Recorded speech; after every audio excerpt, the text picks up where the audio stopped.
Hello everyone, कैसे हैं आप सब। अगर आप चाह लें तो कुछ भी कर सकते हैं। जी हाँ, आज हम इसी टॉपिक पे बात करने वाले हैं। आज मैं आपको कुछ ऐसी चीज़ें बताऊंगी जिसको जानने के बाद आपको सच में ऐसा लगेगा कि अगर आप किसी भी चीज़ को करना चाहते हैं तो आप उस चीज़ को कर सकते हैं। तो कैसे हम इस काम को अच्छे तरीके से करेंगे, इस चीज़ को समझने के लिए आपको एक कहानी सुनना ज़रूरी है, क्योंकि किसी भी चीज़ को हम तभी बहुत अच्छे से समझ पाते हैं जब वो चीज़ किसी दूसरे के साथ हुई होती है और उस चीज़ को हम सुनते हैं। हालांकि ये कहानी जो है वो क्लास 10th की एक स्टोरी है जिसका नाम था भोली। उसी की स्टोरी से मैं थोड़ा सा उसमें से कुछ पॉइंट उठा करके आपको बताऊंगी कि अगर आप चाहे तो आप कुछ भी कर सकते हैं। तो पहले तो जानते हैं कि इस स्टोरी में क्या था, कैसे उसने अपने सारे काम को किया और कैसे उसके अंदर इतनी एनर्जी आई। एक छोटी सी लड़की थी जिसका नाम था भोली।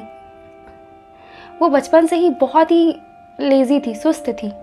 किसी कारणवश वो चिकन पॉक्स का शिकार हो जाती है, उसे चिकन पॉक्स हो जाते हैं और उसके शरीर में बहुत सारे दाग हो जाते हैं। इतने दाग हो जाते हैं कि केवल उसकी आंखें दिखती है, बाकी पूरे बॉडी में दाग हो जाते हैं, जिसकी वजह से वो बहुत ही अगली दिखने लगती है। अगली दिखने के कारण उसके अंदर की कॉन्फिडेंस पूरी तरीके से ख़त्म हो जाती है। उसे ऐसा लगने लगता है कि वो आगे कुछ भी नहीं कर सकती। काफ़ी छोटी थी, वो इतना कुछ समझती नहीं थी। उसके पेरेंट्स भी उस पर ज़्यादा ध्यान नहीं देते थे। ऑलरेडी उसके 6 भाई बहन थे, सबसे छोटी वही थी और कभी भी उसको अच्छे से ड्रेसअप नहीं किया जाता था, तैयार नहीं किया जाता था।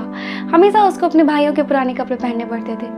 अक्सर ऐसा ही होता है, जो सबसे छोटा होता है उसको अपने भाई बहन के कपड़े पहनने पड़ते हैं। तो उसके साथ भी बिल्कुल वैसे ही था। कभी उसको न्यू ड्रेस नहीं मिलता था, कहीं उसे कोई ले नहीं जाता था, क्योंकि वो इतनी अच्छी दिखती नहीं थी। उनके पेरेंट्स भी यही सोचते थे कि अगर मैं ऐसे लेके जाऊंगा तो लोग क्या बोलेंगे, 10 तरीके की बात करेंगे, तो इसलिए वो उनको लेके भी नहीं जाते थे। तो जब भोली बड़ी हो जाती है, 10 साल की हो जाती है लगभग, तो उसके गाँव में एक स्कूल खुलता है। स्कूल के जो हेडमास्टर होते हैं भोली के फादर के पास आते हैं, क्योंकि भोली के जो फादर थे वो काफ़ी ज़्यादा रिस्पेक्टेड पर्सन थे। तो वो उसके पास आते हैं हेडमास्टर और कहते हैं कि आप अपनी बेटी को स्कूल में एडमिशन करवाइए। तो हम सब जानते हैं कि पुराने ज़माने के लोगों की मेंटालिटी जो होती थी वो काफ़ी छोटी होती थी। उन्हें ऐसा लगता था कि लड़कियों को घर से बाहर नहीं निकालना है, उन्हें स्कूल नहीं भेजना है। जब भोली की मदर को ये बात पता चली कि आपकी बच्ची को स्कूल में डालना है तो बहुत गुस्सा हुई। वो बोली कि उससे शादी कौन करेगा। तो उसके पापा कहते हैं वैसे भी इसकी शादी होगी या नहीं होगी ये तो हम लोगों को पता नहीं, और हेडमास्टर साहब आए हैं तो हमें क्या करना चाहिए, उसको स्कूल भी भेज देना चाहिए, अदरवाइज़ हमारी इज्जत की बात आ जाएगी। लोग उस समय क्या करते थे ना, अपनी इज्जत को बहुत ज़्यादा प्रायोरिटी देते थे कि नहीं, हाँ ये काम मुझे करना है, अदरवाइज़ मेरी नाक कट जाएगी। तो अगले ही दिन भोली को एकदम अच्छे से नहा धोवा के तैयार किया जाता है और उसको स्कूल लेके जाया जाता है। आप ही सोचिए, जो बच्चा कभी घर से बाहर नहीं निकला है, अगर उसे अचानक बाहर निकाला जाए तो उसके साथ क्या होगा। बेचारी भोली पूरी तरीके से डर चुकी थी, उसे समझ नहीं आ रहा था वो क्या करे। पर जैसे वो स्कूल जाती है, वो अपने एज के बच्चों को देखती है, बहुत सारे पिक्चर्स को देखती है, तो वो थोड़ी खुश हो जाती है, थोड़ा उसको कंफर्ट जोन महसूस होता है। पर जैसे वो क्लास जाती है, इतने सारे बच्चों को देख के फिर से डर जाती है, कोने में चुपचाप बैठी रहती है, इधर उधर वो देखती रहती है। तभी उसकी मैम अचानक उसके पास आ जाती है। वो उसको देखती है और उससे पूछती है उसका क्या नाम है। वो इतनी ज़्यादा डरी होती है कि उसे कुछ समझ नहीं आता, लेकिन मैम जो थी उससे इतना प्यार से पूछती है कि वो अपना नाम बताती है। धीरे धीरे उसको कॉन्फिडेंस आता है।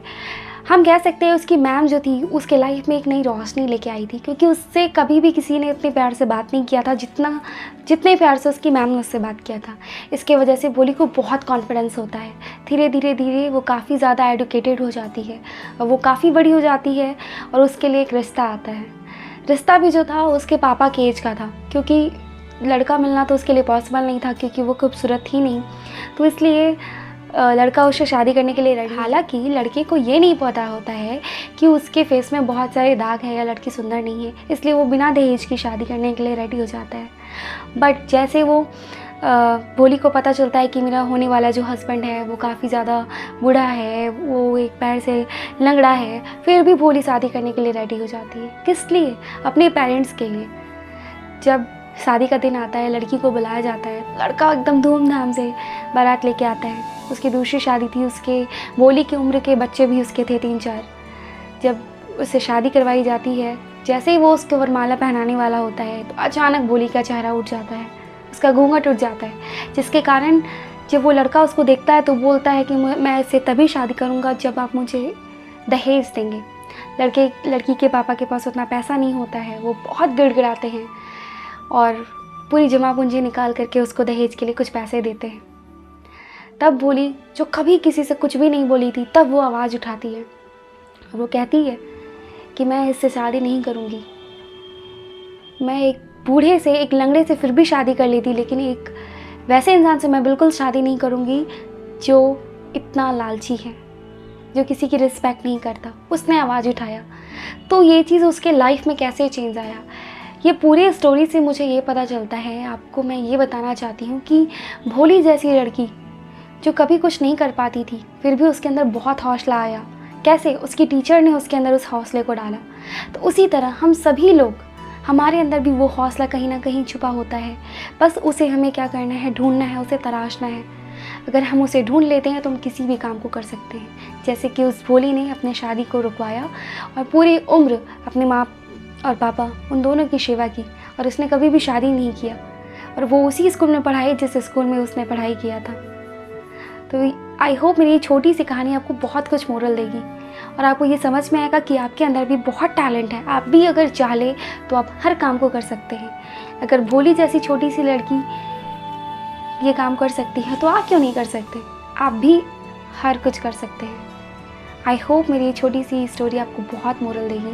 वीडियो अच्छा लगा हो तो लाइक, शेयर और सब्सक्राइब ज़रूर कीजिएगा, और आप इस स्टोरी से क्या समझे कमेंट में ज़रूर बताइएगा।